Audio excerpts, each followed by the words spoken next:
ॐ सहनाववतु सहनौ भुनक्तु सह वीर्यङ्करवावहै तेजस्विनावधीतमस्तु मा विद्विषावहै ॐ शान्ति शान्ति शान्तिः. We saw last time how in verse 40 the need for vairagya, and not just vairagya from things, but vairagya from notions and beliefs, including the notion that certain things that are even permitted, quote unquote, by the larger society or by customary beliefs and practices may not be in your best interests to proceed further on the path of emotional and spiritual growth.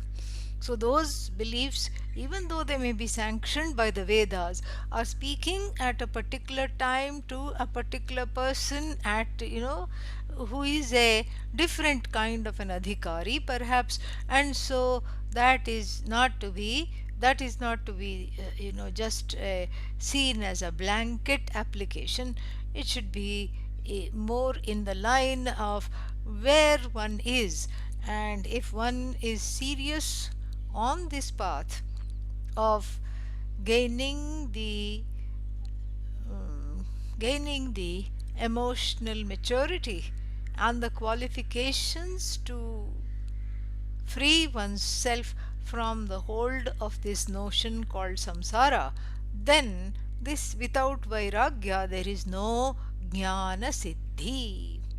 The knowledge that is there will always be an abstraction, a kind of a remote possibility, or it may shine in the heart once a year on New Year's Day. It may shine in the heart and then go away.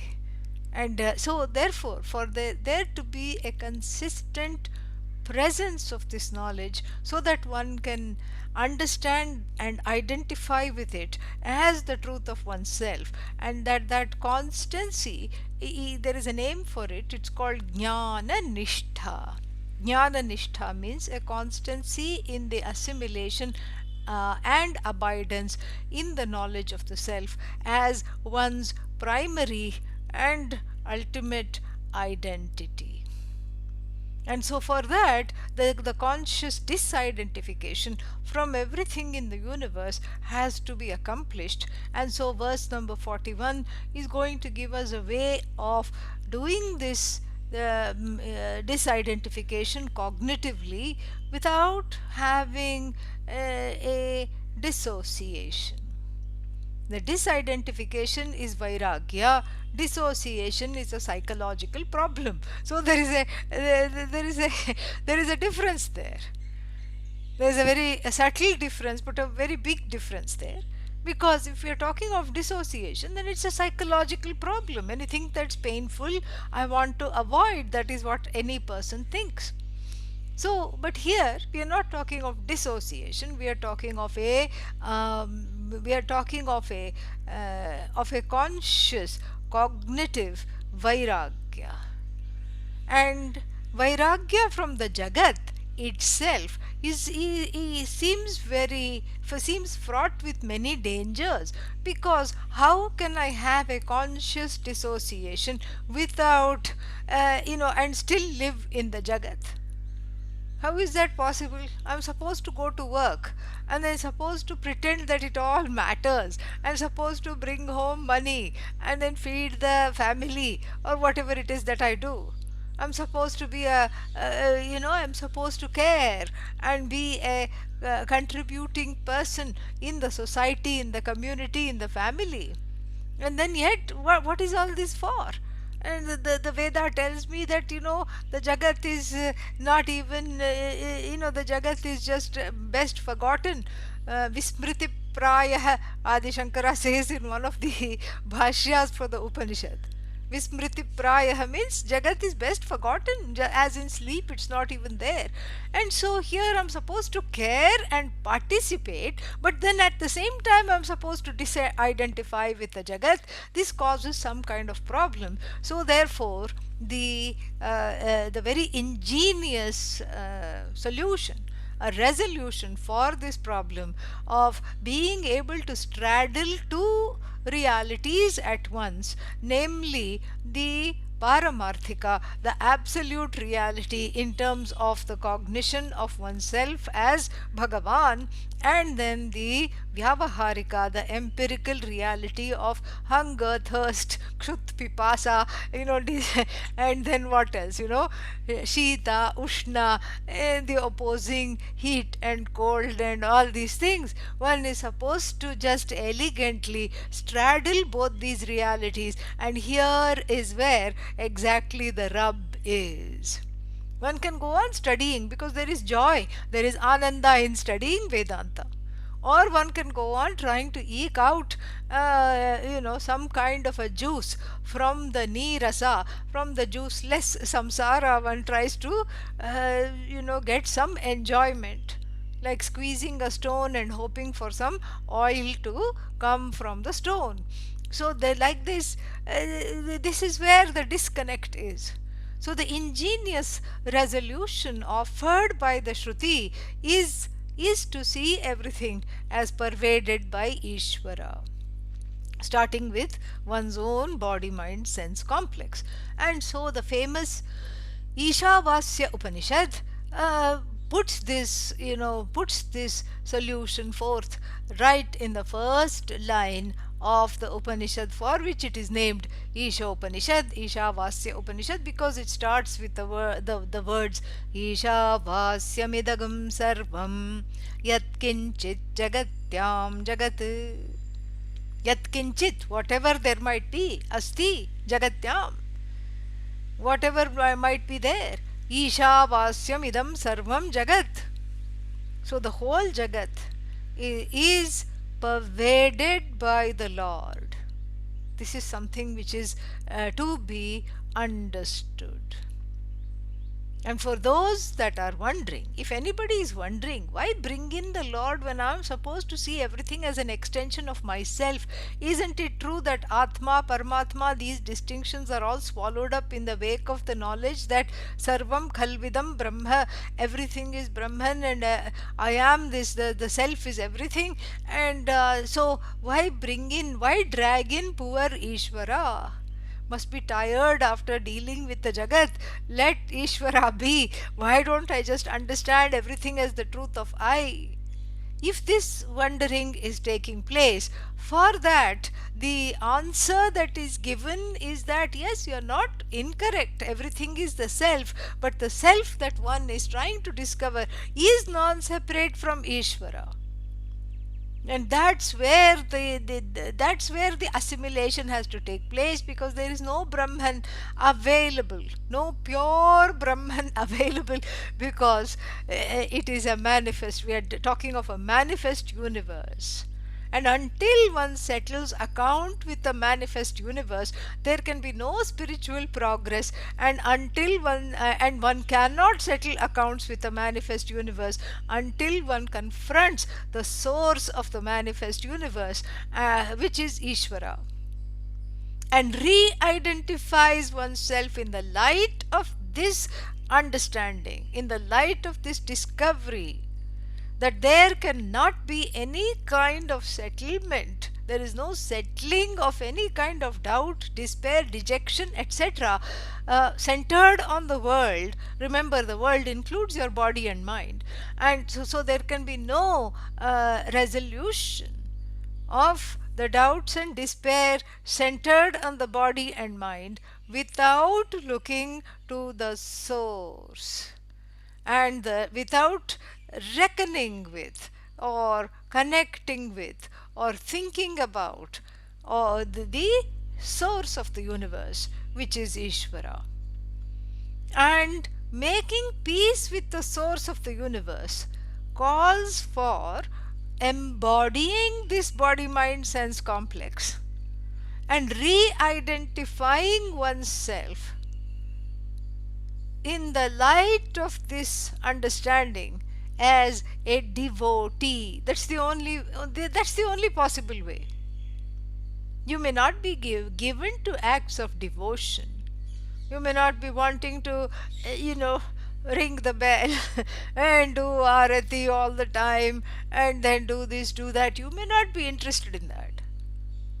But the orientation of the devotee has to be there. Why? This is a very important question, because otherwise one's identity is vitiated by a number of limitations. Why? Because anything that you identify with or as is a product of the Jagat, and a product is something that has been put together, and anything that is put together falls apart. And a product is by definition finite. So therefore, if you identify as a human being, finite, and then if you identify as a woman, finite, man, finite, as a son or daughter, finite, as a spouse, finite, as a friend, finite, everything, sibling, finite. And so, lost in this forest of finitude, one is searching for the infinite, which happens to be the one that is already wandering without a direction.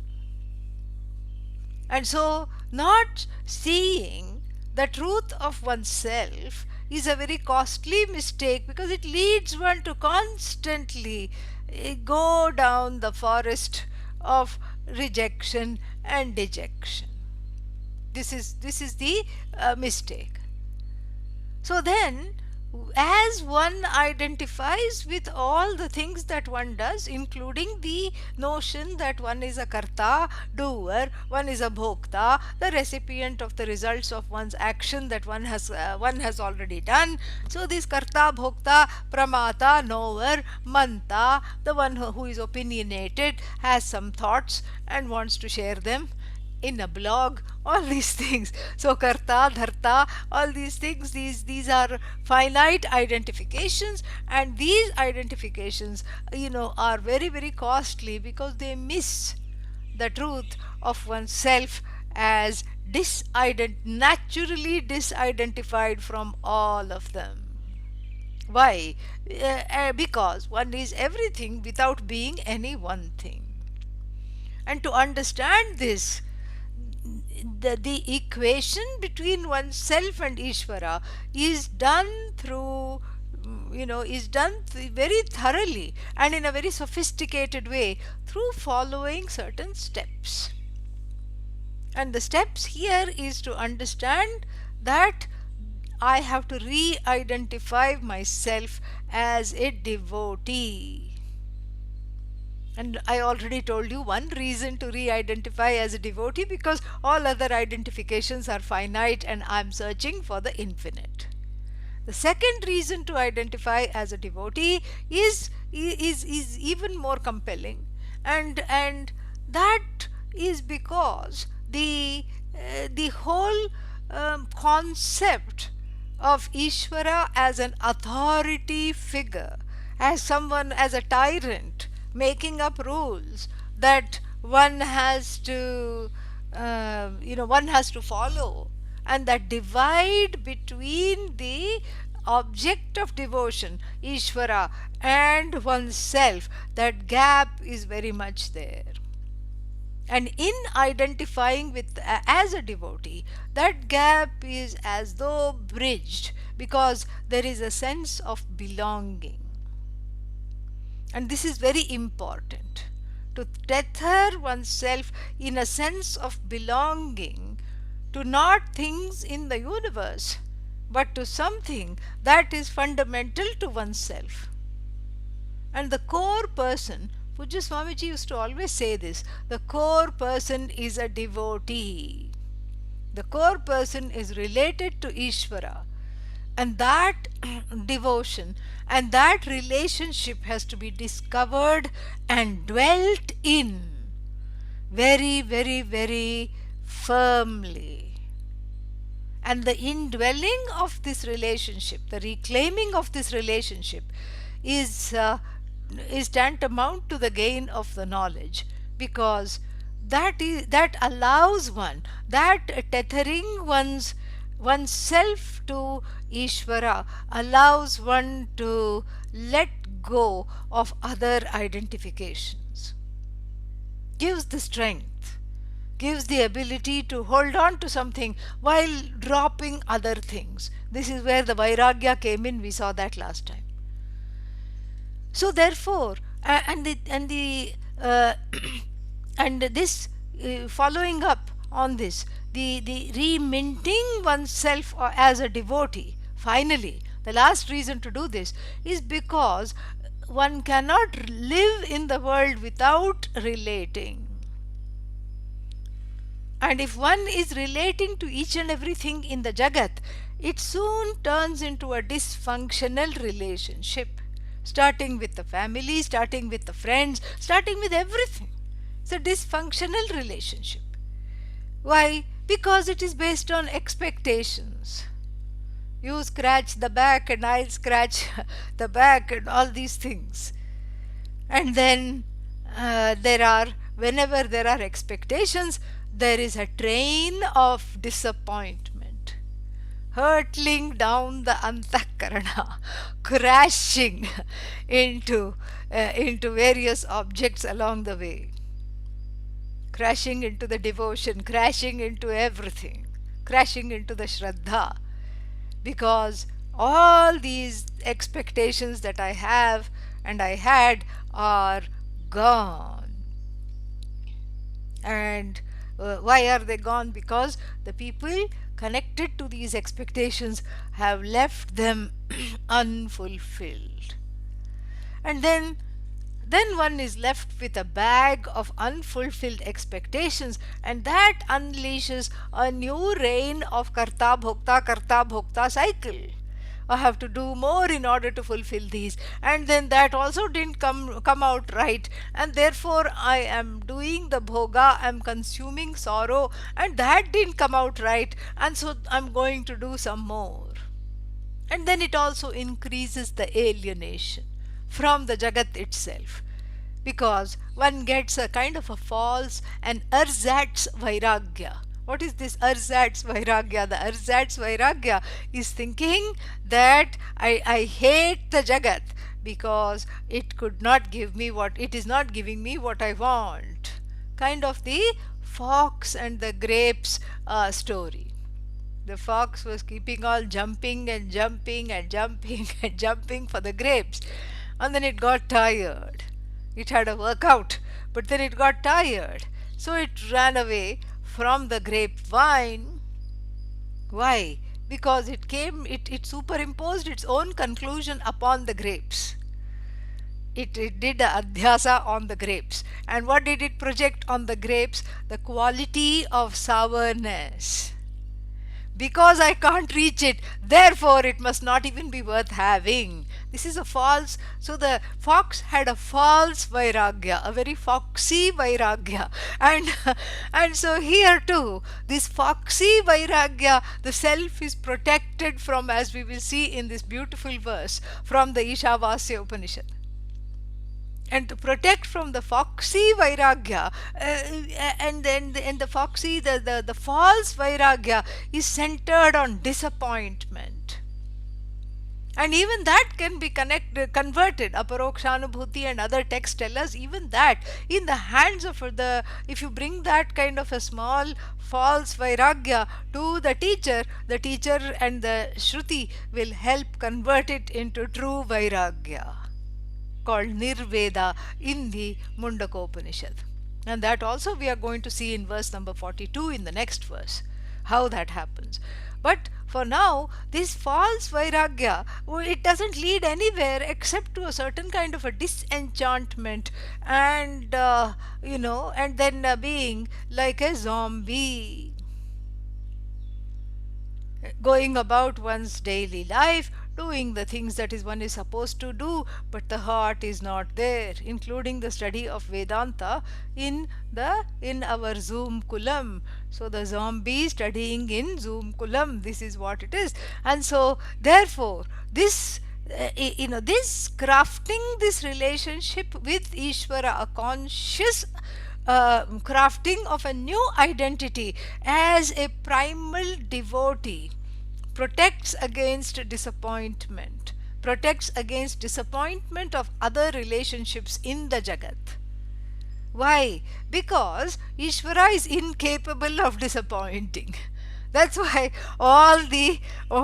if you know a little bit of Shastra, Ishvara is incapable of disappointing, not because Ishvara is infallible, but because whatever is infallible is Ishvara.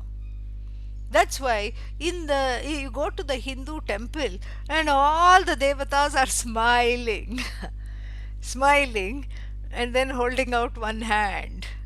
Don't fear, I am here. That itself is nice. It's wonderful.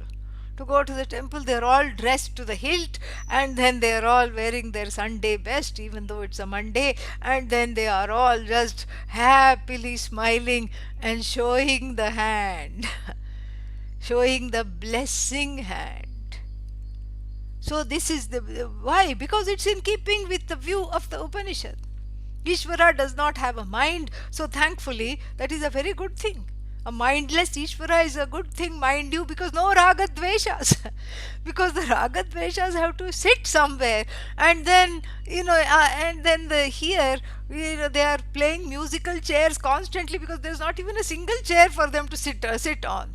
They just run away. The raga dveshas don't have a parking spot with their name on it.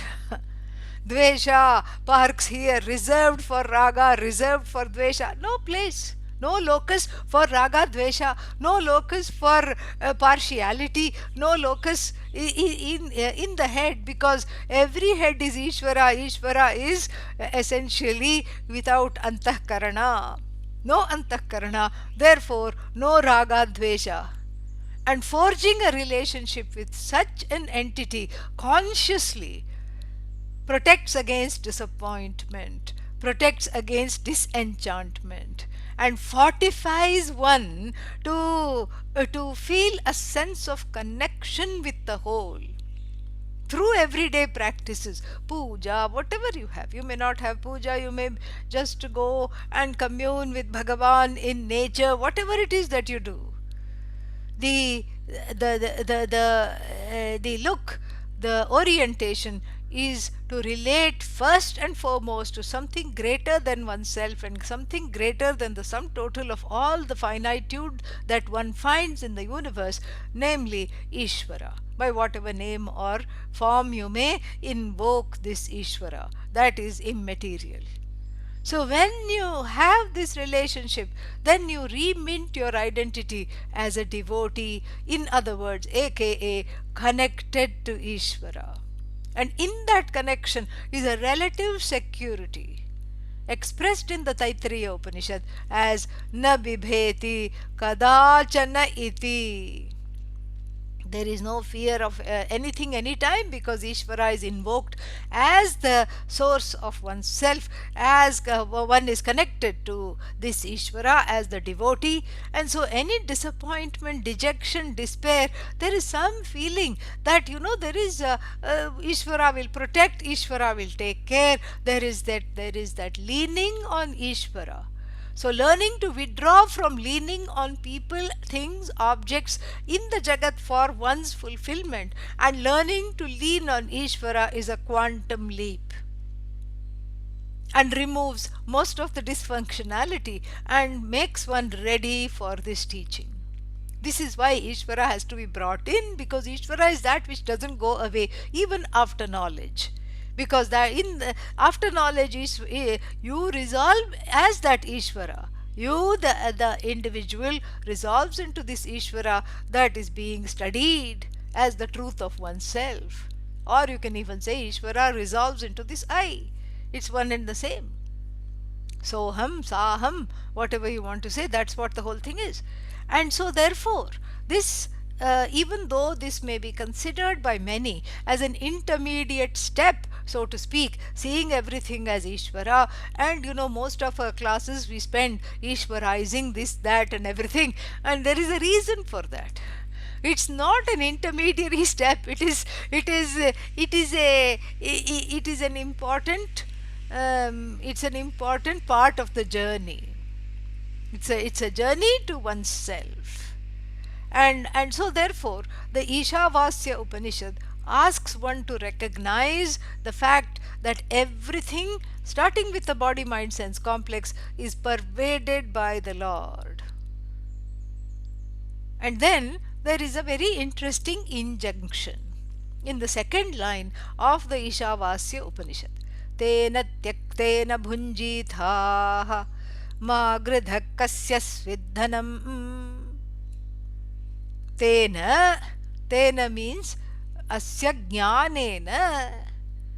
Through this understanding that everything is pervaded by Ishvara, tyaktena bhunjithaha. Bhunjithaha literally means enjoy. Adi Shankara gives a very interesting and a rare meaning in addition to the enjoyment here, because what is there to enjoy we'll see very quickly. But he gives a rare meaning which means protect. Please protect through renunciation of these small and finite identities, because those identities don't last, unfortunately. No matter how dear the relationship, what is that? Viyogantaha sarve samyogaha. This is a line from Sureshwaracharya's Vartika to the Brihadaranyaka Upanishad.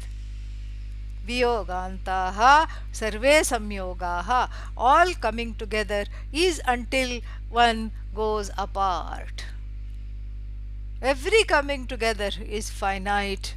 It leads in sorrow, it leads in misery, it leads in loneliness, and therefore set your sights elsewhere, set your sights on the infallible, on the limitless, and remint yourself as the devotee of the source of that limitlessness, which is Ishvara.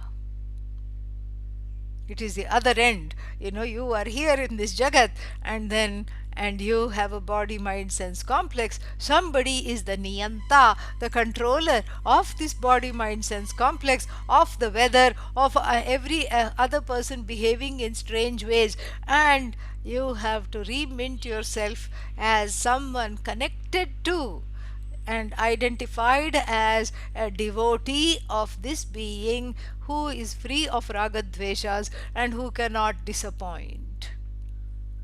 And this is a very big protection against the jagat and its disappointments.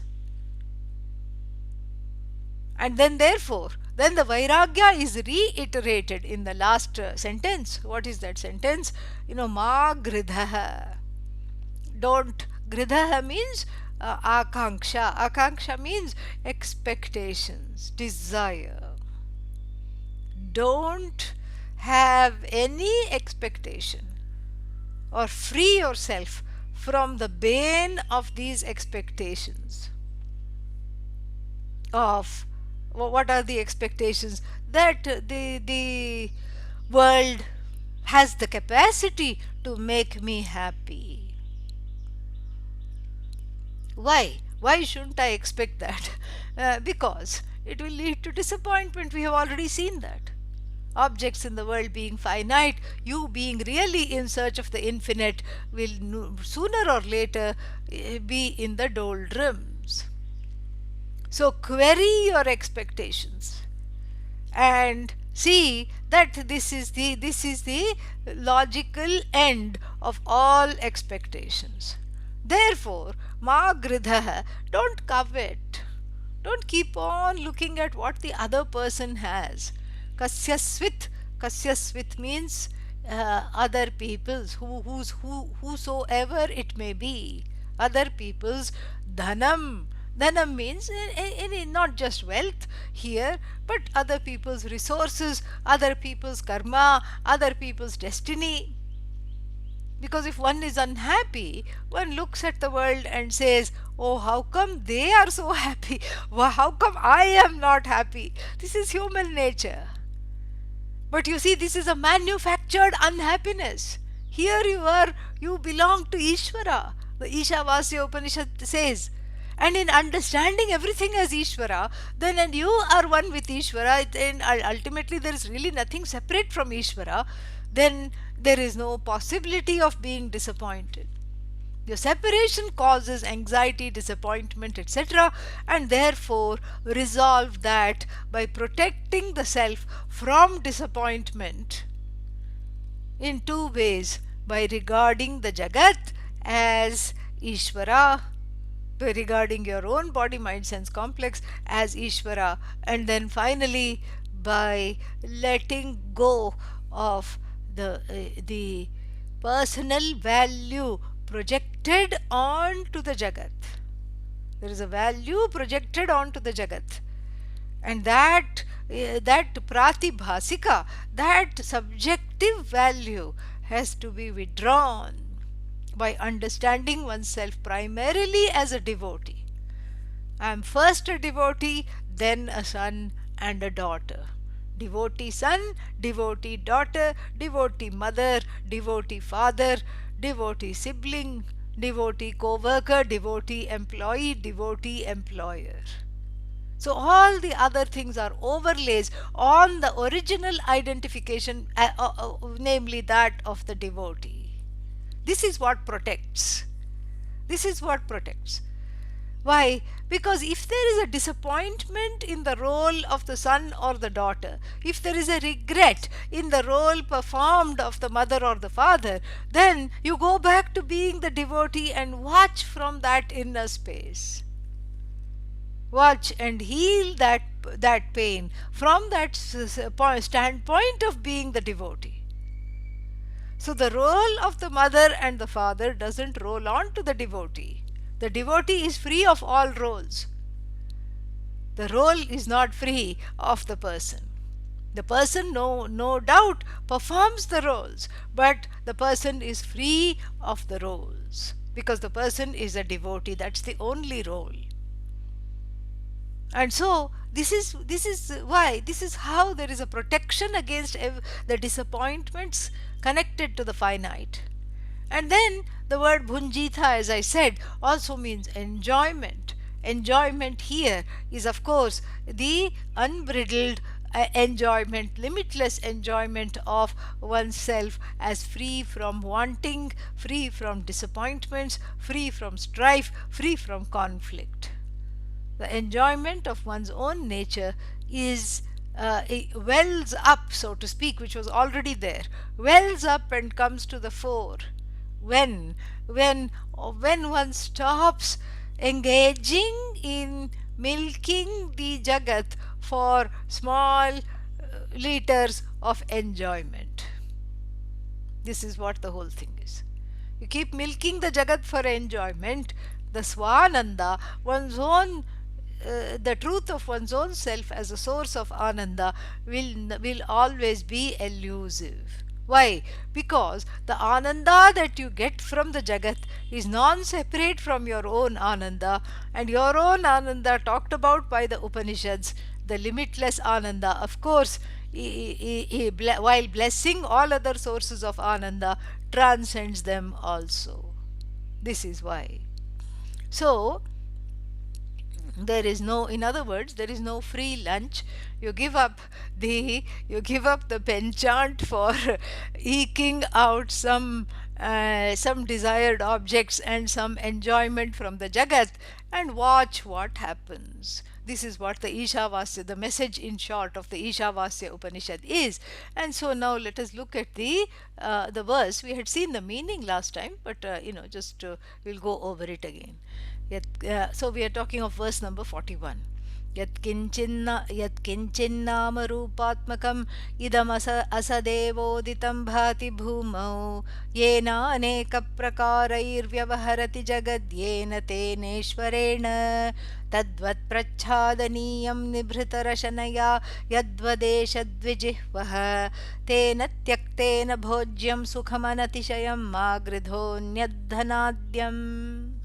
So, yat kinchit, whatever is there in the form of nama and rupa, nama rupatmakam, idam, anything that is idantaya grihitam.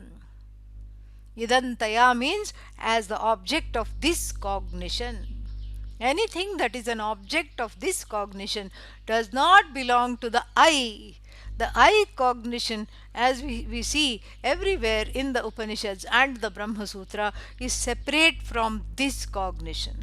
The objects of this cognition resolve into I cognition because everything is I alone.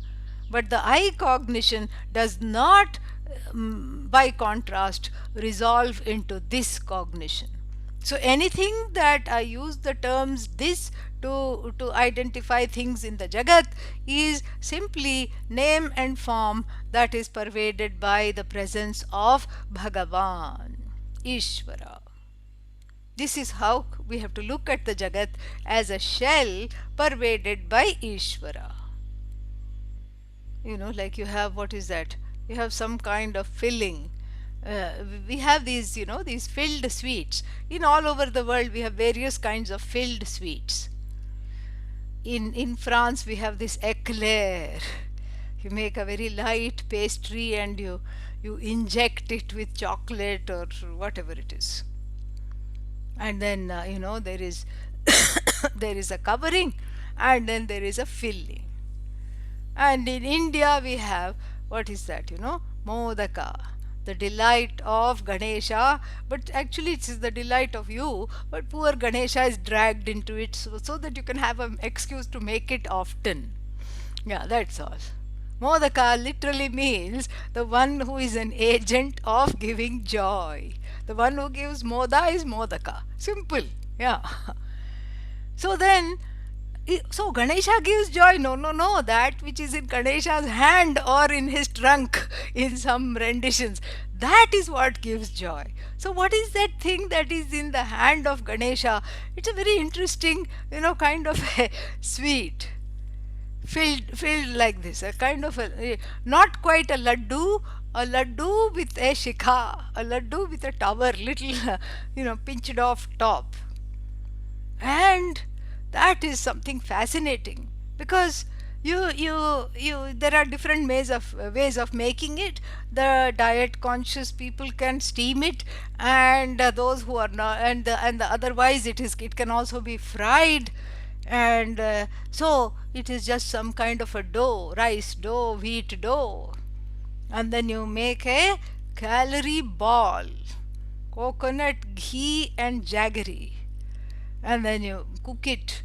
And then what do? You cook it till it becomes all gooey, and this gooey stuff you roll out the dough and put it in, and then shape it, you pinch off the top and then steam it. Even in China they have something like this, dumplings and all these things come under that. And then what happens? Then you eat it. It should be eaten together. Children, what they do, they take away the as children, what we would do, when the mother was not looking, we would take off the covering and only eat the inside. And what that filling, even in English it is filling, and the translation of this filling is purna. In fact, the word filling has come from purna. So this purna is inside, and then what is this? Or this, the outside is Jagat, Namarupa. And the idea is, because see, the cuisine is very much in keeping with the vision of the Upanishad. Very interesting. So then you eat it together. So the Jagat so the Ananda in the Jagat belongs to Satchidanandam Brahma along with Namarupa. It is enjoyed. And so that is the whole idea. So the Purna, this is what it is. So the Jagat is like the Nama Rupa in the Jagat is like this Modak. It is a shell that is filled with Niratishaya Ananda in the form of Purna. An Ananda without beginning, without end, and it is so gooey, so sweet that the Taittiriya Upanishad also describes it as Raso Vaisaha. It is just oozing and dripping with Ananda. And then Rasag Hyeva Ayam Labdhva Nandi Bhavati. So, gaining this rasa as the truth of oneself, gaining this sweetness, this limitless sweetness, as discovering that as the truth of oneself, Nandi Bhavati. One becomes Nandi and sits in front of Shiva. No, Anandi Bhavati, okay? Yeah, Nand to rejoice. So, Anandi Bhavati. And so it rejoices, and that rejoicing is not some kind of a subject object delight. When the object merges into the stomach of the subject, that's the only delight we know. Chocolate Ananda, chocolate cake Ananda, Modak Ananda. And when one derives that Ananda, briefly one is a sannyasi, because there is no subject object, everything is one. Modak Ananda, cake Ananda, ice cream Ananda, all these things we know very well. But that Ananda doesn't belong to the object, it belongs to the subject, you. That has to be understood with verses such as these. Otherwise, we'll have the dog and the bone syndrome, the dog chewing on the bone. The classic story which I have encountered, numerous times. Which we have encountered in the classes numerous times. And then the dog, thinking that the bone is juicy, finds out later that the gums of the dog are bleeding from pressing on the bone, and so the juice belongs not to the bone but to the dog. And so here, this dogged idea that the samsara gives me some joy is questioned here by saying asadeva uditam, born of asat. Born of asat, as I said last time, doesn't mean that born of non-existence. Born of that which is unmanifest Satchidananda, unmanifest Ishvara. Born of that Sat alone, which was unmanifest before, now which is manifest in the form of this Jagat Modak, big Jagat Modak. And then what? Bhati Bhumau. It shines along with the Nama Rupa, but it is because the Nama Rupa hides what is inside. And what is quote unquote inside, although there is no inside outside for Satchidananda. So it hides the fact that the Lord pervades the entire Jagat, and so therefore yena aneka prakaraihi vyavaharati Jagat yena tena ishvarena tadvat prachadaniyam. So, so why is it difficult to quote unquote see or discover Ishvara in the Jagat? Precisely because it is as though hidden. It is hidden as the very content of the subject who is looking at the Jagat. So, therefore, one cannot see oneself. It is not an object of sight, because it is the truth, the content of the self-evident I. And then the other reason it's hidden is because when we look at the Jagat, we focus on movement. Vyavaharati, it moves. And you just have to go outside and stand in some kind of a bus stop or some, marketplace. And then you will see that somebody is buying something, somebody is selling something.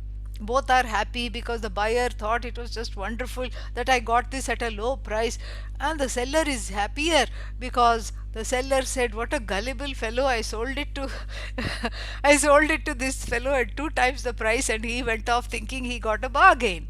And so like this, the whole jagat is characterized by movement.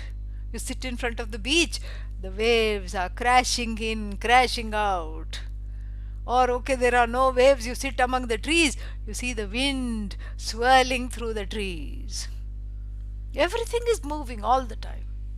And then you just look, and then there is a train of ants, and God only knows what they are doing. And each one seriously is going, and all of them in a row, not not even breaking the row. And then if you put your foot out, they will climb over your foot and go. Where they are going, we don't know. All of them in a big line. And they're all headed somewhere. And then everything, and then you see, and even things that are immovable, like a stone, that also somehow is shifting. Tectonic plates under, miles under the ocean are shifting in relation to what is happening with the weather, in relation to what is, and then it affects the weather, it affects everything. And then, then we find that even in the realm of the things that we don't even know, we don't even see, even there is movement. Mars has just welcomed perseverance. Yeah. Perseverance, Titiksha. Yeah, this rover's name is Titiksha. The new Mars Ayatana. This Mars Yana. Yana means the vehicle which has gone there. It has gone there. It phones home regularly, and it sends photos, and it even brought its own helicopter to go around wherever it needs to collect some samples, etc. And then when they showed the landing, that was something to see. It was so fascinating. And then it kicked up so much dust. You could see what a dust storm looks on Mars, all this red dust. And this rover Titiksha landing there, you know. But why did Titiksha go to Mars? Because nobody was taking it seriously here on Earth. That's one explanation. So, so here, back to this. So everything is moving. So one sees the movement and forgets that what powers the movement is the stillness, that is Satchidananda. The stillness of Ishvara, powers the movement. Movement is Ishvara, stillness is Ishvara, and this contrasting stillness, movement, stillness, that is also Ishvara. And what is Ishvara? Ishvara transcends all of them. Ishvara is not any one of them.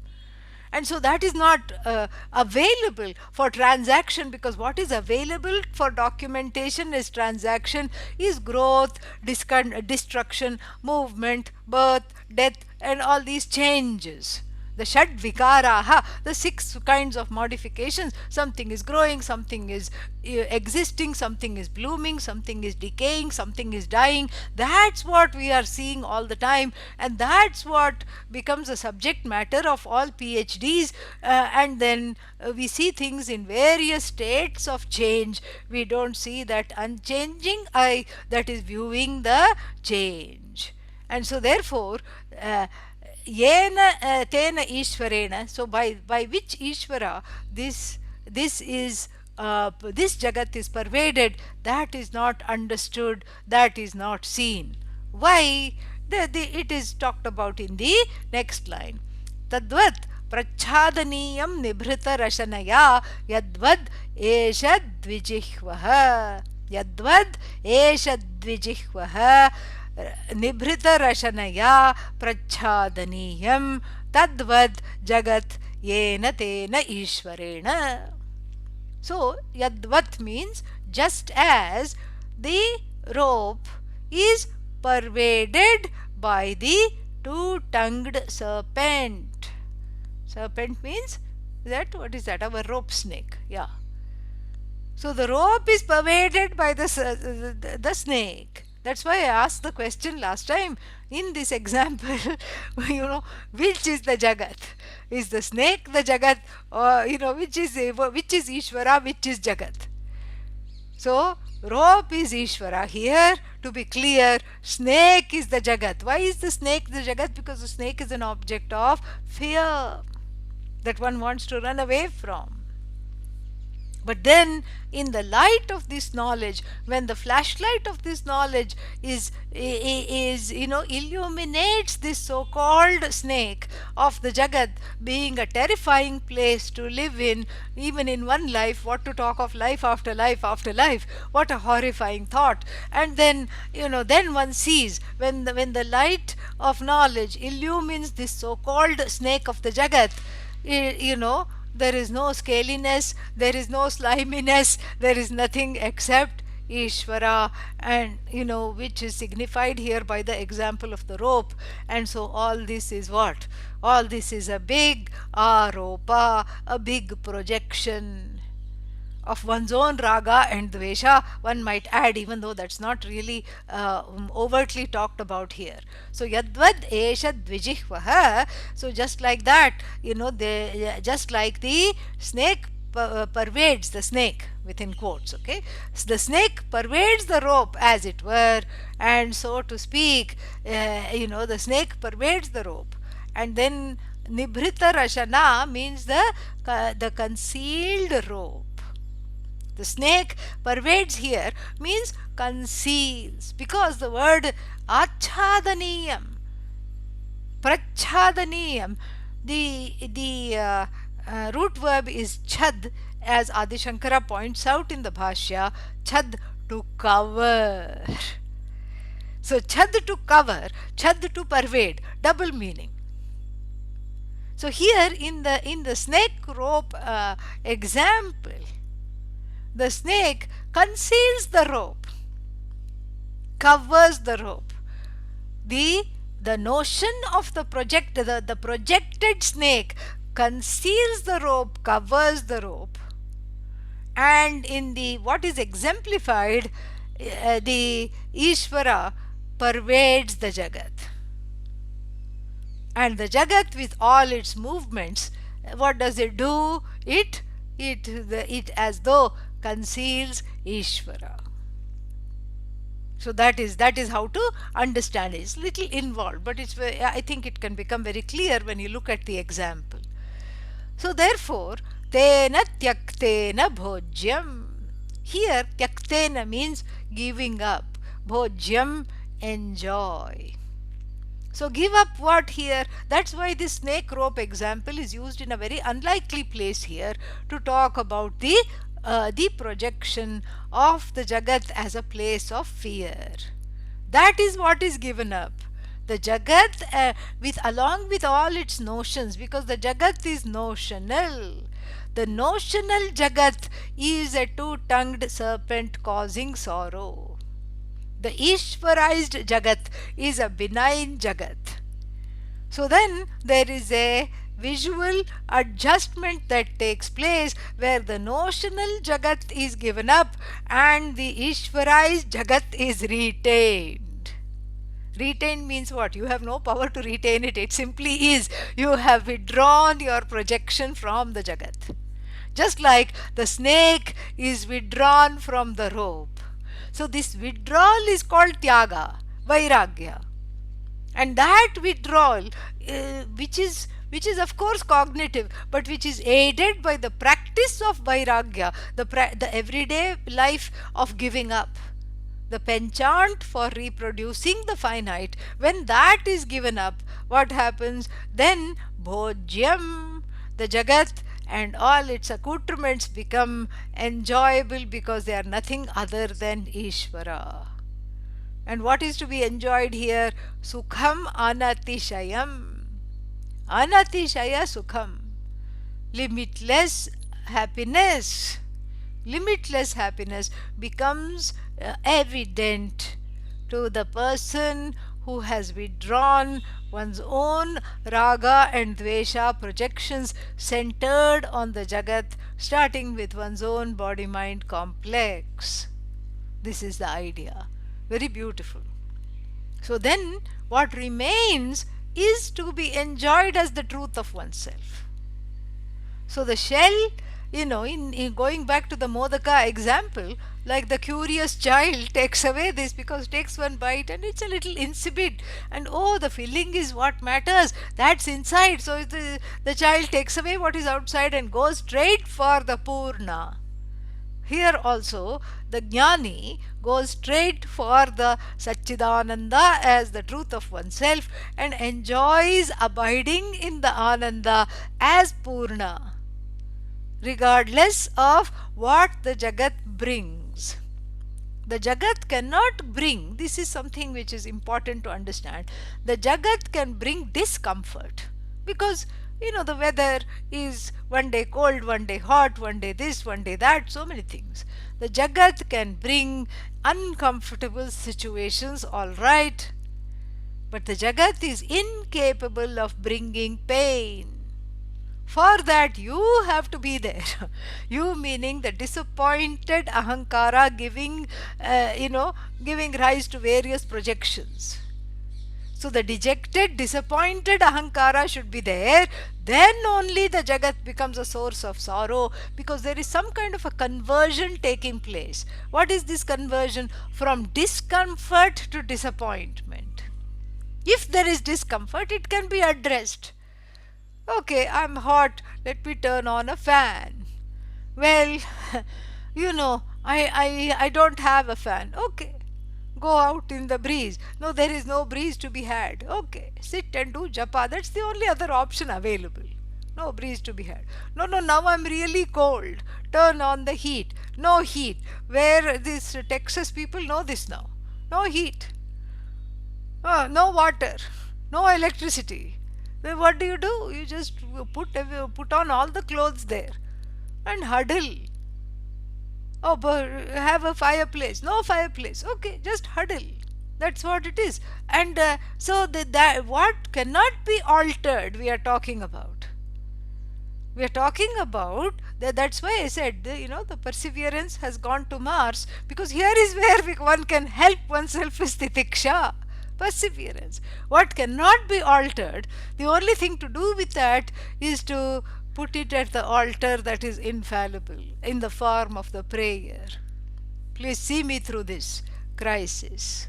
This is how, that is why the Jagat, when the Jagat is rubbed off, when the overlay of that subjectivity is erased from the Jagat, you have Ishvara Darshanam. Ishvara in the form of everything that is and is not just shines. What is Ishvara? What is not is also Ishvara. Everything is Ishvara. Absence of something Ishvara, presence of something Ishvara, everything is Ishvara. And then understanding this, there is a first, as one is a devotee, one has minted oneself, identified as a devotee, there is great relief. Na vibheti kadachaneti. And then there is with the help of Vedanta, one can rise to greater heights of this knowledge and the ultimate understanding that one is this Ishvara alone. So that is where the thing goes. And the last portion, ma gridhaha anyad dhanadyam. So therefore, don't covet other people's belongings, other people's destiny, other people's whatever is there in their share.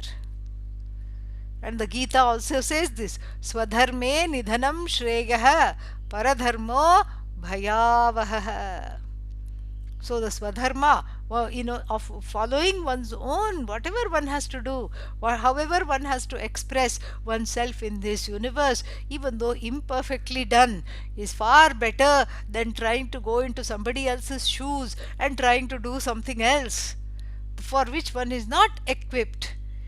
And that is fearsome. Bhayavaha means that causes fear, because that is something, then one becomes what is called a bhrashta. One is neither here nor there. And this is how the Upanishad finishes the first verse, the first mantra, and the first mantra ends with even after gaining this um, even after gaining this understanding that everything is Ishvara, there may be residual abhikanksha, gridhu abhikankshayam, that is the root verb, gridhu.